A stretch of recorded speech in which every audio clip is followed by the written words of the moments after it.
دو قدم دور تھے از قلم رضا حسینی، صداکار رضا حسینی۔ دھوئیں کا ایک مرگولہ فضا میں اٹھ کر بلند ہو رہا تھا۔ وہ دسمبر کی تاریک رات میں سگریٹ سلگائے، سیاہ چادر اوڑے صحن کے وسط میں دکھتے کوئلوں کے قریب بیٹھا تھا۔ کوئلوں سے نکھر کر نکلتی ہوئی روشنی اس کے وجود پر حرارت سے مرہم لگانے میں مصروف تھی۔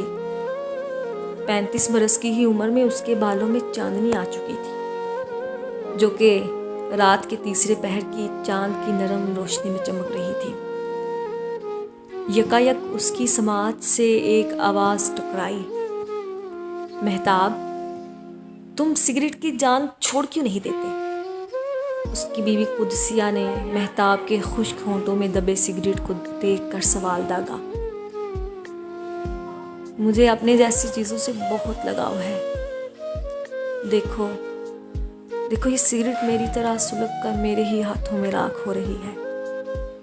اس نے خلا کی وسعتوں میں گڑی آنکھوں کو بھینچ کر سگریٹ کو جھاڑا۔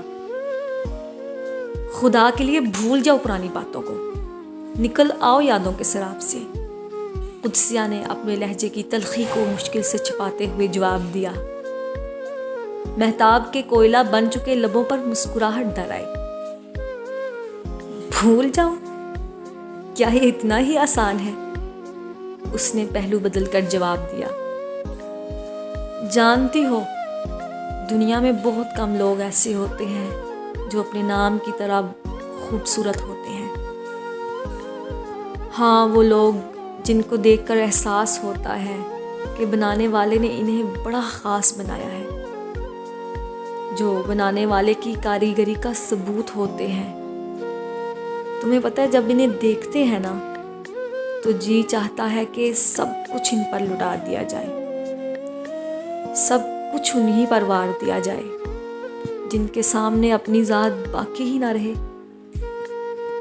وہ جو بولیں تو لگتا ہے جیسے سنہری دھوپ میں کوئی کنگن چھنک کر چمکا ہو۔ ان کا کہکا کسی کشت زار میں بجتی بانسری کی دھن جیسا ہوتا ہے۔ ہاں، ہونٹ کسی گلابی پنکھڑی کی مانند، ان کی آنکھیں کسی یاقوت کی طرح روشنی کو منعکس کرنے والی، جو عیاں ہو کر بھی حیا کے ہزار پردوں میں نہا ہو۔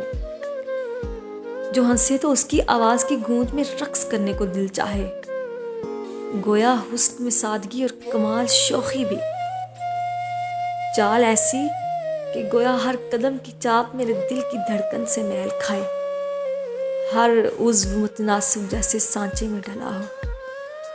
بے خیالی میں سب کچھ کہتے ہوئے اس کی آنکھوں سے اشک بہتے جا رہے تھے۔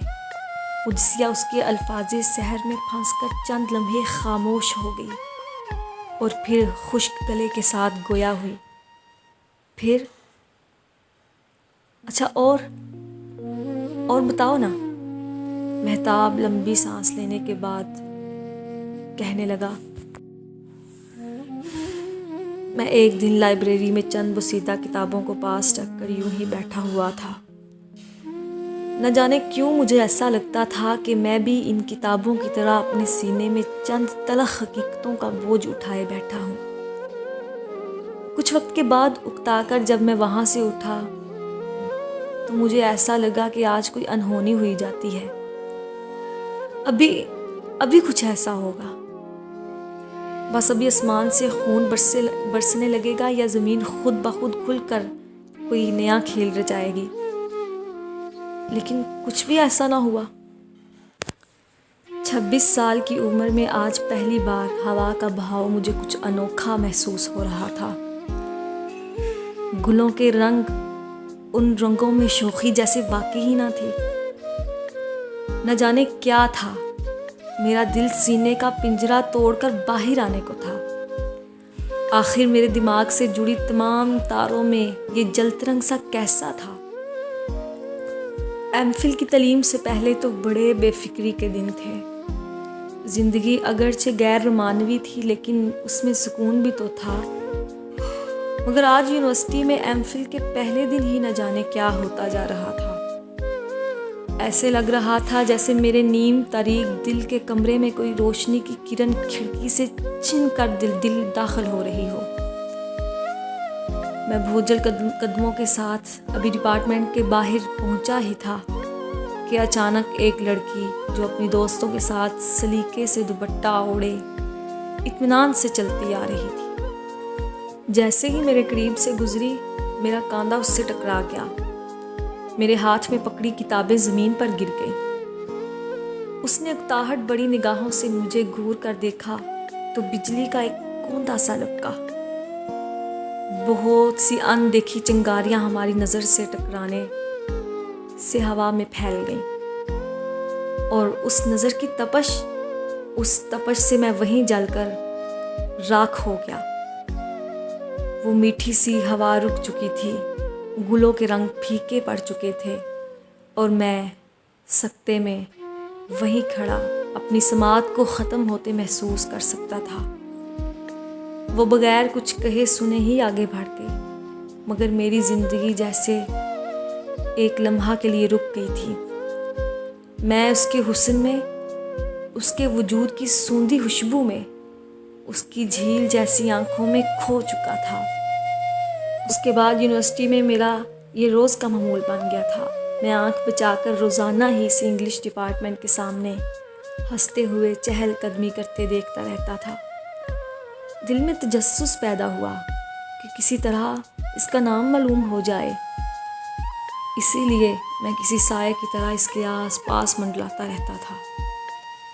یوں ہی ایک دن کسی نے اس کو پکارا، ماہین۔ تبھی مجھے ادراک ہوا کہ اس کا نام تو ماہین ہے۔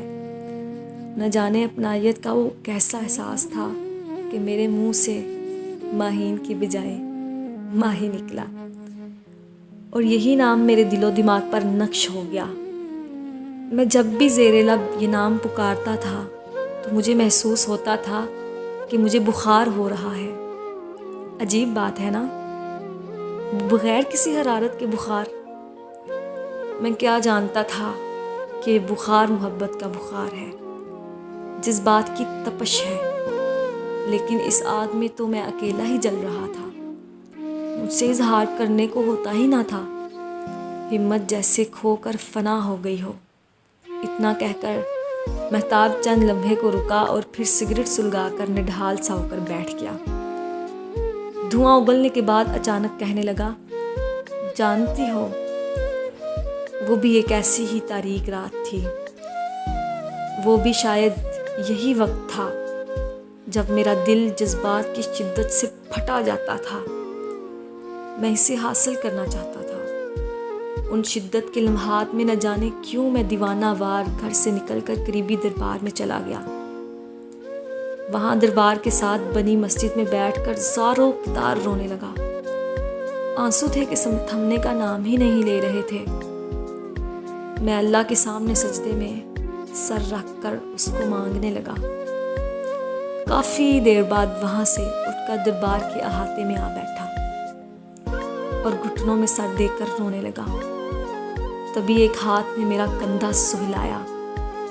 بیٹا، اللہ سے تو رو کر مانگا کرتے ہیں، مانگ کر رویا نہیں کرتے، ایک بزرگ نے بھاری آواز سے مجھے مخاطب کیا۔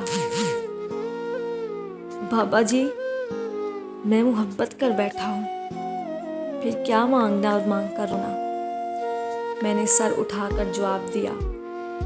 میری بات سن کر وہ مسکرائے۔ بابا جی، محبت آخر کیسی بلا ہے؟ میں نے درد کی شدت میں ان سے سوال کیا۔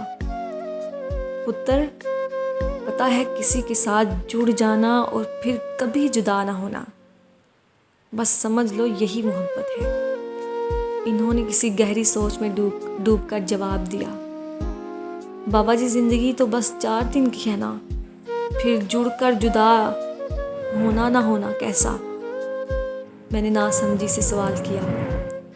پتر، محبت کے بھی تو 4 حروف ہیں نا، اور سمجھ لو یہی اس کے 4 مراحل ہیں۔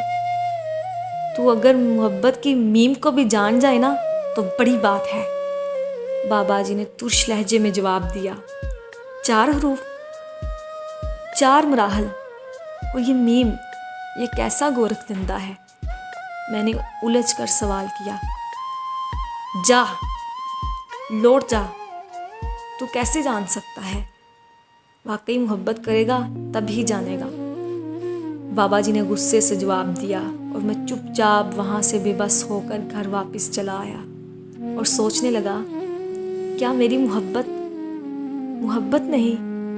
اگر یہ محبت نہیں تو پھر کیا ہے؟ کیا یہ صرف جذبات کا ہیر پھیر ہے؟ جذبات کے اس ابھار سے میں ہچکولے کھاتے ہوئے دن گزارتا جا رہا تھا۔ روز میری خاموش نگاہیں اس کے وجود سے ٹکرا کر واپس پلٹ آتی اور ماحول میں چند ان کہے نغموں کا ارتعاش باقی رہ جاتا۔ 2 ہفتوں کے بعد اپنی رگوں میں بھر چکے زہر کی تشنگی کے ہاتھوں مجبور ہو کر ایک مرتبہ پھر دربار کے احاطے میں جا پہنچا۔ اچانک ہی وہی بابا جی میرے سامنے آئے اور کہنے لگے، کیا بات ہے میاں؟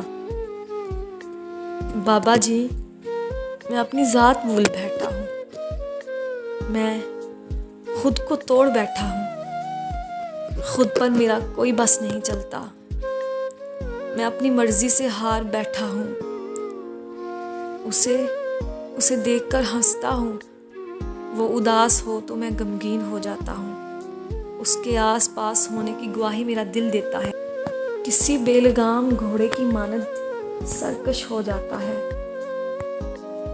ناول کا پارٹ 2 جاری ہے۔ آپ کی سماعتوں کا شکریہ۔